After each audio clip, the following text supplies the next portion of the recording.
But every time that happens, every time you get a notification or anything that distracts you, anything that shifts your attention, you lose the last 90 seconds of what you were doing. So the last 90 seconds gets lost, which is why we then have to go, oh, what was I thinking about before? Because you've lost that last 90 seconds. Now you think about how many times during the day you get a notification or you get interrupted. That's 90 seconds of your day that you lose. So you're losing a huge amount of your day.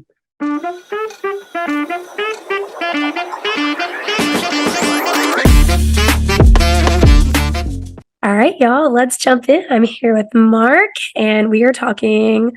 I'm really excited because I kind of want to nerd out, but we're going to talk about neuroscience today. Mark is like the neuroscience expert here, and I'm excited for what he's going to teach us today. Thanks so much for joining us today, Mark. Thanks for having me, Hope. It's great to be here. Yeah. So I was telling Mark before I hit record, I lost my voice yesterday and it's just not coming back. So I'm going to try to let him do all the talking because I know you came here to listen to him anyway. So we're going to let him teach us and I'll keep the talking to a minimum. But let's kind of start with, because we are going to kind of dig into some neuroscience. And again, I love to nerd out on this stuff. So I'll let you kind of go there with us. But can you just give us just kind of a background of what you do, how you got into this field? So I'm a cognitive neuroscientist. I did a double major in psychology, which they sort of call soft science, although it's not very soft, it's pretty hard. And then I did neurophysiology, which is a hard science. So it was before there was really cognitive neuroscience was a discipline. I'm showing my age now, aren't I? Cognitive neuroscience is a pretty new discipline. So there wasn't really any degrees in that. And so I did those 2 degrees and sort of put it together to end up as a cognitive neuroscientist, which just means that I look at humans and human brains rather than looking at animal brains, basically. And then I got really interested in, how we perceive emotions and how we communicate and how we are able to do all the things we do. I mean, we are, the amazing species we are because we collaborate and we're able to actually, communicate with each other and do all these crazy things now because of all of that and what's gone on for so long. That just fascinates me, how we do that and how we do most of that automatically and don't actually realize it. Yeah, pretty cool. Yeah, it is. And that's what I'm excited to dive in with you because it fascinates me too. And I think, I think oftentimes we underestimate how interesting the human species is. Like we look at animals and we go, study their behavior, but it's like humans are equally as interesting. And like you said, so much of what we do is just automatic, right? So I love the conversation that you bring around technology and how that's affecting our brains and kind of the neuroscience take on that. Can you kind of dive into that piece a little bit and kind of the impact that, when we're surrounded by it, right? We can't avoid it. And no, it is, it's lovely. So I can speak to you here in Australia when you're in Australia, but can you talk about what it's doing to our brains? Yeah, it's a really interesting area because it's something, it's a new technology that is, as you said, it's amazing new technology, but we've never had a new technology that's taken over the world quite in the same way as this has, especially the mobile phones or the cell phones. We've had things like, the combustion engine was a huge change in society, but it took 20, 30, 40 years before even a large percentage of people had cars. So we had a long period of time where we actually worked out, hey, these things are actually dangerous and we need to have controls over them. We need to have licensing and we need to have all these other things. So there's a long period where we actually went through and governments went through and went, hey, these are the things we need to change.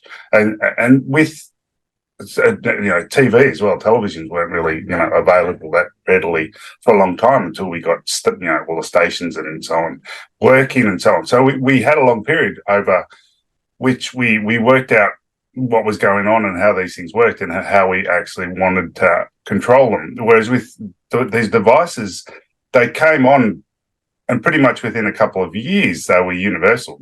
Everyone was sticking them in their pockets and walking around with them. And I don't think we've really thought about how we want to use them and what's the best way to actually use them. And there's a whole bunch of, very, very influential tech companies out there that are using them in a way which is really not beneficial to us and are very beneficial to them. And so we need to have a rethink about that. One of the big problems is the social media, because social media is not social at all. I call it unsocial media because it actually makes us unsocial, right? It actually stops us from being social. And we are social animals. I call us the connected species because of the fact that we've got to where we are because of our connection. And we have a large brain because we needed to be able to connect with each other. And that means that to actually keep our brains healthy, we need to connect. We need to actually connect, but face to face, because when we connect face to face, we activate more of our brains than anything else we do. And actually getting together face to face is actually better for us than anything else we can do. So having someone that you trust and you sit down with face to face and spend time with can increase your lifespan by up to 10 to 15 years, just having someone you sit down, with That's and crazy. actually chat with, which is crazy, right? It is. Such an easy thing to do, but we're doing less of that than we ever have in the past. It'll also decrease the likelihood of you getting Alzheimer's disease or other neurodegenerative diseases later on. And it decreases the likelihood of you having mental health issues. So the best way and the best cure for most mental health issues is actually sitting down and chatting to someone face to face. And it's better than any drug we currently have on the market. So, it's really important that we do that. But these phones and social media are actually driving us apart. They're actually keeping us in our rooms and they're keeping us in our houses. And they're making it too easy not to socialize. But we need to socialize more because it's causing, huge problems for our brains and huge problems for us as a species, because we've got to here because of collaboration, but we're not collaborating the same way as we have before. We've also got a big problem. Productivity is going down. So we know people are less productive today than they have been in the past. And so that again is because of the mobile phones and the devices. And there's really easy ways to change that, right? One of the things is if you turn off all your notifications and don't let your phone notify you of things, then you actually improve your mental health within 2 weeks. So within 2 weeks, you'll get an improvement in mental health just by turning off all your notifications, and you'll get an improvement in your productivity. So there's some super easy ways to actually change these things. It's just the way, as I said, the way they've been designed and the way that we use them because of the way that they're set up, so that the tech companies can make a lot of money, isn't actually beneficial to us as individuals. And we need to change those things. Yeah, that was a huge one for me. I did that. I think it was maybe a year or so ago. I went in and turned off all my notifications. I was actually literally just having this conversation this morning with one of my clients because she was like, we're at my Pilates studio and all her phone's like blowing up from like work emails. And I'm like, dude, turn off your notifications. You don't need to see those over doing this. And so that totally was the biggest thing for me because it's like automatically anxiety inducing, like, all these things popping up on my phone. So that's a huge one, just the notifications piece. And it's also eating into your life because we know our working memory is very limited. So what you're aware of at any one point in time is what's in your working memory, or you can call it consciousness. It's a more colloquial term. And so your working memory is what you're aware of, but that's really limited, and it's really, really limited. So when you're listening to me, hopefully the listeners are listening to us, they won't be noticing everything else that's going on around them. And if they get attracted by something, if something notifies them or if somebody interrupts them or whatever, their attention drags their working memory to that other thing because we can't multitask. Our brains are incapable of multitasking. We're constantly switching backwards and forwards. But every time that happens, every time you get a notification or anything that distracts you, anything that shifts your attention, you lose the last 90 seconds of what you were doing. So the last 90 seconds gets lost, which is why we then have to go, oh, what was I thinking about before? Because you've lost that last 90 seconds. Now you think about how many times during the day you get a notification or you get interrupted. That's 90 seconds of your day that you lose. So you're losing a huge amount of your day through all those notifications, which is why we're all so busy now, but we're not getting anything done because we don't have 24 hours anymore. We have much less because of all those notifications that we're receiving, which means that our days are much shorter than they were before. Whereas if you get rid of all those notifications, you get your day back, you get your whole 24 hours back, which means you don't have to be working 16, 17 hours a day. because you're not actually working that much. You're actually just getting distracted that much. Right. That's huge. That's huge. I mean, oh my gosh, you think of that, how much that adds up. That's insane. 90 seconds of really, and that makes total sense. And of course makes total sense. We're saying we're so much less productive than we've ever been before. We're so easily distracted. Well, and I also think, and I'd love to hear your take on this. I also think like, and this is just me coming from like the functional medicine world as a functional practitioner, like the ADD, ADHD thing keeps coming up like rampantly, adults, kids, you name it, whatever. But I feel like, and this isn't to dismiss people's symptoms or anything or to like minimize it, but I feel like a lot of times it's not that we're like, so many people are clinically have ADD, ADHD. I think we're all just so easily distracted, just period. Like we're just so neurodivergent just because of, do you know what I mean? Yeah, no, absolutely. We know that the younger a child is given a mobile phone, the more likely they'll be diagnosed with ADHD. And the more time a teenager spends on a phone or on a device, the more likely they'll get diagnosed with symptoms of ADHD. And there's now a lot of discussion in the research area about whether or not we should split it up, and there should be the diagnosis which is based on the genetic component, which is versus the diagnosis, which is actually not because of genetics, but rather is because of environment, and is because of the fact that they were given devices early and they spend too much time on devices. So that hasn't happened yet, but there is a lot of discussion in the area about whether or not there should be two different disorders. One, which is more of a digital ADHD rather than a clinical ADHD. Yeah, that makes total sense to me. Which makes sense. It makes total sense. Absolutely. Well, I guess that was the point I was making, and you just said it. I feel like so much of it is just our environment. It's not necessarily, now granted, of course, there is always a genetic piece to things, but I think so much of what we're seeing now is just the environment. It's how we're being, like one of my client this morning, she was talking about the kids in school, and her kid is in public school, in middle school, and the teachers now, and I didn't know this was a thing because my kids aren't that old yet, but the teachers now are like their kids get done with their assignments, and the teachers are letting them like get on their phones after the assignments just because it keeps them quiet. And I'm like, is that the best use of, like, I don't know. I mean, I get it from like a behavioral standpoint. You're like, I want to keep everybody quiet. But it's like, now we're just like now we're like telling them, hey, get on your phone. And, I just find that, I thought that was crazy. Yeah, here in Australia, they've just been banned in all schools. Really? So, That's impressive. New Zealand's about to ban them. They've been banned in China as well. In Spain, it's really interesting because several provinces in Spain, they ban the mobile phone, and then there's multiple provinces where they haven't. So it's a beautiful experiment being done over there, where you can actually look like across public schools and private schools and across different, wealth areas and all that sort of stuff. And they've shown that after banning the phones, it's across hundreds of schools. After banning the phones, you get a decrease in cyberbullying, which isn't surprising, right? Totally, yeah. But you also get a decrease in normal, like just the normal bullying. You get an improvement in mental health, and you get an improvement in educational outcomes. So the kids are actually learning better in those schools and those provinces where they actually ban the phone. It's a really interesting study from a scientific point of view, because it's a really well controlled study, because you have all these large provinces where they've banned it and others where they haven't, and it's in the same country and so on. So cool. There's some really strong evidence now that just getting rid of the phone from schools actually makes a huge change in both mental health issues, which is rampant in schools these days, and also educational outcomes, which is really why they're there, right? And it's like, if they're there to actually learn, then anything that helps them learn, we should have, and anything that doesn't help them learn, we should get rid of, right? Exactly. I mean, it makes perfect sense. Exactly.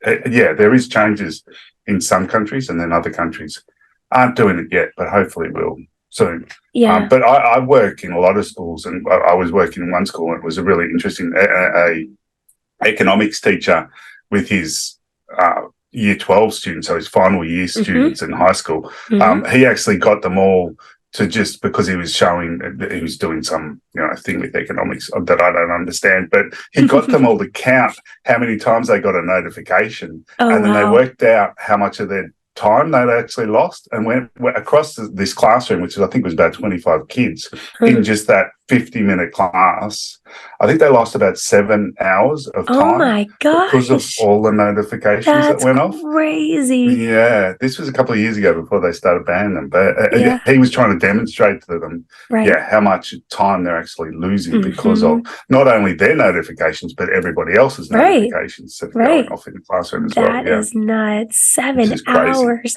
Holy cow.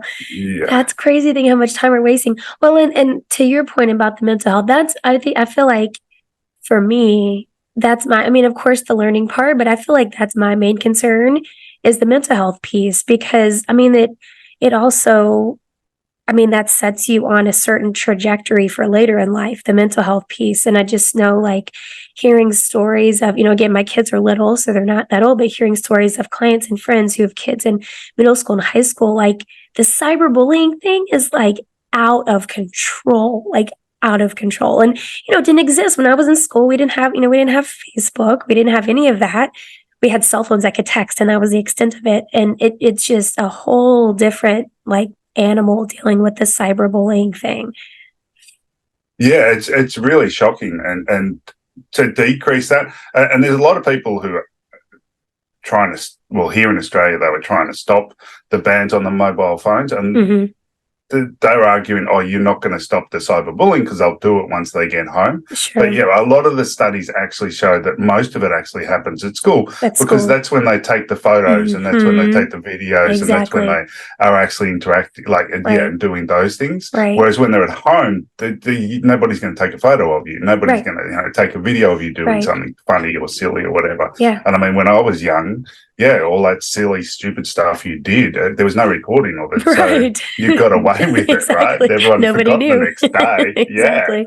Whereas these days, they all do, Yep. videos of it and they put it on Right. TikTok and they put it on all sorts of things, which Right. causes huge amount of damage to these poor kids. Yeah. Yeah. That's it. That's it. Yeah. Well, and I mean, I think it's the other, I mean, you're never going to stop all bullying. Like, the No. bullies are always going to exist, but I think it's just the whole, like, it's minimizing it and then not giving them like more like opportunity for it to happen by, like you're saying, like having the phones at school and recording and all that. I mean, I just think that's a huge, I mean, because it affects, I mean, as adults, our phones, like even just the notifications piece, like that affects our mental health, like the anxiety and the stress of it, like it's affecting our mental health too as adults. So why would we not think that that would happen, to kids? Yeah, and especially because the prefrontal cortex, which is the area of the brain, I'm going to start getting nerdy again, but it's the area of I your like it. brain which controls our attention. It's a prefrontal cortex, and that isn't fully developed until we're 25. Right. So these kids don't have properly functioning prefrontal cortex, so they're even more susceptible to all these attentional capture things that are happening to them every day, and they need to develop that. So you need to develop an ability before you can actually then sustain it later on when you're an adult. So we were lucky because we didn't have the phone, so our prefrontal cortex developed normally, and then we're just trying to sustain it now, and we're even having trouble doing that. But if they never develop it in a way that they can actually control it, then they're never going to be able to then sustain it later on, which is really the worrying part of the whole thing. And we do know that there are some brain changes occurring because of the phones that could affect them more long term, and that really worries me. And we're not really sure what's going to happen because we haven't had them for long enough. That's what I was going to ask you. So you're saying that this stuff that's like by kind of shortening that development of that prefrontal cortex, it's actually changing their brains. Yeah, so it does change it, but we actually know, which is really scary. It was actually done in the US, and there's a big NIH study now ongoing looking at the fact that they discovered that kids who have devices, young kids, toddlers who are on devices, who parents give them the devices to actually watch stuff and all this. Right. They seem to be developing their white matter tracts, which are the corpus callosum stuff, which is the areas that connect the different areas together, and they're white because they're covered in myelin, because it's sort of like the freeways of your brain in a big city rather than the little cities, rather than the little streets. So these connect the different areas of your brain together and are really important for processing speed and all these things. Those areas are abnormally developed in kids who are actually given devices early on. So those areas aren't as they're not the same as somebody who doesn't get a device early on and doesn't learn to read and think early on. And so, yeah, the NIH now is doing, from what I know, a big study on that, because they're very concerned about that and what will happen to these kids later on, because their brains haven't developed properly in those first 10 years of life. Right. Which is a real concern. Yeah, that's crazy. Man, that's crazy. So I want to go back to something you said earlier, because you were saying that this was like kind of not really switching topics, but I remember you said earlier, you were talking about how the face-to-face contact, how, devices are kind of keeping us from that face-to-face interaction, and how that is kind of directly proportional to, basically our length of life, right? And so, during the pandemic, when everybody was locked up and we were locked down for so long, and, though there was a big mental health crisis, and I think we're still kind of in the thick of it, things coming out that have been affected long-term from, things that happened during the pandemic. But I'd just love to hear your thoughts on, because I know like we used things like Zoom and FaceTime to be able to, talk to family, and we would do that with our family and all that. Is there a difference, or what is the difference between, like you're talking about, like sitting down, having face-to-face conversation and doing that through a device? Is there a difference? Yeah, huge difference. So when we meet someone face-to-face, the first thing we do is, before COVID, the first thing we did was we would actually touch them, because in all societies we have some way of appropriately touching someone. So you either shake hands or you kiss each other on the cheek. Even the Inuits will rub noses, because it's the only part of their body that's actually showing. And the reason we do that is we've got C fibers on our skin, and all mammals have C fibers, and they're just there for touch. So they're there for touch, and what happens is when you touch someone, the C fiber activates, and that activates an area of your brain which releases oxytocin. And oxytocin actually helps us to connect to the other person. So we actually feel more comfortable connecting with them, and we feel as though they're part of our in-group, and we trust that individual. So when you're online, you don't get any of that. And now a lot of people don't, shake hands and stuff because of COVID. And we need to get back to actually appropriately touching each other, because it's so important for that neurotransmitter to be released. And so that's the first thing that happens. And then we have the mirror neuron system, which activates because we can see the person's whole body. And the mirror neuron system is an automatic system which it activates the motor area of our brain that links what they're doing to how we understand it. So if we were actually face to face, I'd see your whole body rather than just your head. And if you were like leaning forward and slumped over, then the area of my brain that would make me lean forward and slump over would activate. So then I would feel the same way as you. So I would understand, oh, you're feeling a little bit depressed because you're slumped over, and that's not the normal way for you to do it. And so we then understand what the other person's feeling, and we get serotonin released in association with that, so that we can actually, connect with the person better in that situation. We'll also start mimicking them. So because our motor system is activating in the same way as their motor system, we'll start doing the same things. And as I said, I speak a lot at schools with especially with teenagers. And I was at one school just recently, and the front row had a whole bunch of boys, and they were all mates, and they're all sitting exactly the same. And you notice that, right? Teenagers, you'll get one group of teenagers will be acting one way, and another group of teenagers all acting another way, because they're showing that they're part of the same group through this mirror system. And that's what we do when we're actually face to face. But you can't do that online, because you actually don't see what the person's actually doing behind the screen. And so we get this serotonin as well, which we don't get online. We do get dopamine when we're online, but dopamine's not actually the best of neurotransmitters.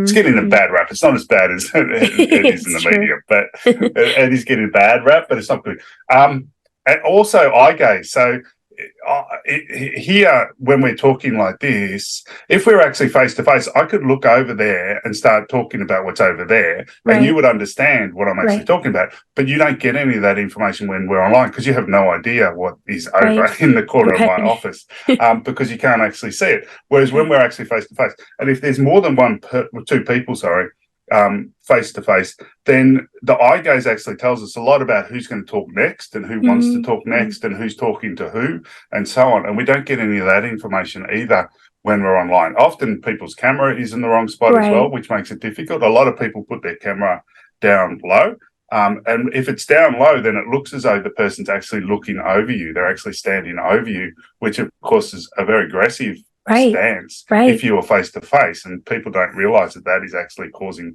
issues as well. And all these issues, we don't realize are happening because they're automatic, right? They don't actually it's not like our brain's going, hey, that person looks as though, it's all automatic, and it's a physiological response that happens. And so we actually then feel pretty crap afterwards. So I like to talk about fast food versus, home cooked meal. And doing it online like this is sort of like getting fast food. It's really easy to do, and you get this hit of dopamine, but then you feel pretty crap afterwards, and it's not very good for you long term. Whereas actually meeting up with someone face to face is like a home cooked meal. It takes longer, but you get all these really good nutrients from it, and it actually sustains you for longer. You feel better afterwards rather than feeling crap afterwards. And it actually does increase your lifespan, which is pretty cool as well. Yeah, that's amazing. So, I think we need to really think about spending time with people more often and more regularly, because it's so important for us. And you get that all those really important neurotransmitters released, and it's a real imbalance of neurotransmitters when we do it online, which is why it doesn't feel as good afterwards. Yeah. That's crazy. I feel like that's the stuff we need to be teaching kids in school. I don't think anybody really understands or even knows. A lot of people don't know, but now you do because you're listening to this episode. The number, that there's neurotransmitters involved in face-to-face interaction and being that's great. So, and I love that because, so I have a brick and mortar Pilates and fitness studio in conjunction with my nutrition practice. And, after the pandemic thing, things were closed down forever and gyms had to stay closed for forever. And, we come back in, and a lot of people now have decided that, they would rather work out online at home rather than come in person. And that everything you were saying, it just in my head was just confirming everything, because we're, me and my instructors, my team, are all it's so much better in person, blah, blah. There's actually science why it is actually better to come in person. That just confirmed all of it. That's crazy. I love that. So you mentioned one before, you were talking about the notifications. Is there anything else that you can share with our listeners on how we can, I don't want to say how we can undo things, because I think we are where we are. We're in this age of technology. So, we just kind of live with it, but things we can do to help protect our brains and those parts of us with this, age of technology we're in. Yeah. So the number one thing, the best thing you can do for your brain, as I said before, and the thing that activates more of your brain, therefore keeps it healthier, is just meeting up with people regularly on face to face. So actually organizing that you actually just go and have a coffee or whatever, go for a walk or whatever you want to do, or go to a Pilates studio rather than doing it online. Do that regularly. Do it at least once a day. Meet up with someone outside of your family group that you actually trust, and you can actually just have a chat with, because that is better for your brain than anything else you can do. Also, things like putting on. I'm a huge fan of knowledge, right? And so turning on those health app on your phone, which actually monitors what you're doing online. It's really good, because then you get notified once a week, and you can actually look at what you've actually been doing. And most of us don't realize, and you sort of look at it and go, geez, I spent 6 hours on Facebook this week. Maybe that's not the best of my use of my time. Maybe I'll change things, and then change things based on that, right? And then you actually have the knowledge, you have the power, and so you can actually change what you're doing based on that. Because most of us don't realize how much time or how much of our life we're literally wasting on those different apps. And I think just seeing that, I think, scares a lot of people into actually doing something about it, which is really important, right? It's a wake-up call. Yeah, absolutely. And then have time when you don't have the phone. It really stresses people not to have their phone. It's almost like it's a toddler or something. It is like you're blinking. It's crazy. Yeah. I actually saw some stat the other day, and I was talking to someone else, and they were like, yeah, it's happened to me, but that 10% of people will actually check their mobile phone when they're having sex, which I was just stunned about. Oh my gosh. What is happening to people? Oh my gosh. Yeah, I was like, really? Oh gosh. That is bizarre. But just having a period. So I have teenage kids. All my teenage kids have their phones set so that at 9 o'clock at night they turn off. off. And so they can only get phone calls and they can't do anything else on it. And then it turns back on at 7 o'clock in the morning. So you have that period of time where it just doesn't work, except for your alarm, which a lot of people use it for alarm, and for phone calls. So if there's an emergency, someone will call you. Yeah. But otherwise you can't use it. And I think that's a great thing to do as well, where you have a period of time where you're just away from it and you're not using it each night, where you can just sit down and spend time with people. And it's not going to distract you if you're doing things. Exactly. Those are such good tips. Thank you so much for sharing those. Okay, so I do have one more question that I like to ask everybody as we finish up. But before I do that, can you let everybody know where they can find out more about you, learning from you? You've got lots of great information. You've got programs teaching all of these things. So where can they find out about all of that? Yeah, if they just go to Dr. Mark Williams, so drmarkwilliams.com. That's my website, and there's lots of stuff on there that they can download, or they can join my newsletter, which is free. Or they can check out my new book, which recently come out, which is The Connected Species, How the Evolution of the Brain Can Change the World. And so, that's got a lot of this stuff in it. And each chapter has a tip on how you can get more connected with your community and everyone around you. Love that. Lots of tips and tricks in there. Yeah, that's as perfect. well as the science. The science. And I love all the science. So that's right up my alley. Of course, I have links to all that in the show notes for y'all, and go pick up that book. Cause I mean, it is going to change the world. I mean, it's like you said earlier, I think we're not going to really know the long-term effects of us living this age of technology until however many years later. But I would hate for it to us get to the end and be like, well, crap, like we could have done a lot of things, better to, give ourselves a little bit more longevity and vitality. So I love that. And the human connection is a big piece. So I love that. Okay. The last question I want to ask you, what do you think is the most important thing you can do to live with purpose? Oh, that's a big one. Know where you want to end up. I recently wrote a piece, and I write my obituary every couple of months. And by writing my obituary, it actually gives me a real sense of what I want to focus on. Because when you write your obituary, it's not like he was a great workmate, or he spent a lot of time at work, or he made a lot of money, or anything like that. It's all about the important things in life. And so I think that's it sounds really morbid, I know, but actually it isn't at all, because it gives you direction. Because if we don't have direction of our own, then we follow everybody else, or we get knocked around by everybody else, right? And so we actually need to know where we want to be, and knowing what you want people to say about you when you pass away, right? When you leave this earth, it really does give you direction. And it makes you go, hang on, I can get rid of all that stuff, because that's not really interesting to me.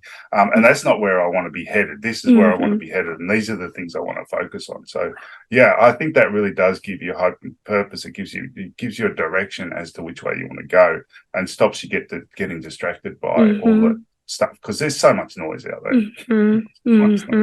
Yes, I love that.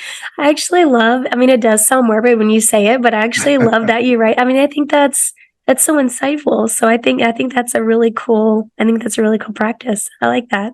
Thank you. It's very cool. Thank you so much, Mark, for this. This was such a good conversation. I could probably talk to you another 2 hours, so I'm going to get your book so I can just teach myself. So thank you so much for this wisdom and this insight, and just what you're doing to help us just live a more connected life. So thank you. Thank you. Thanks for having me along. It's been great.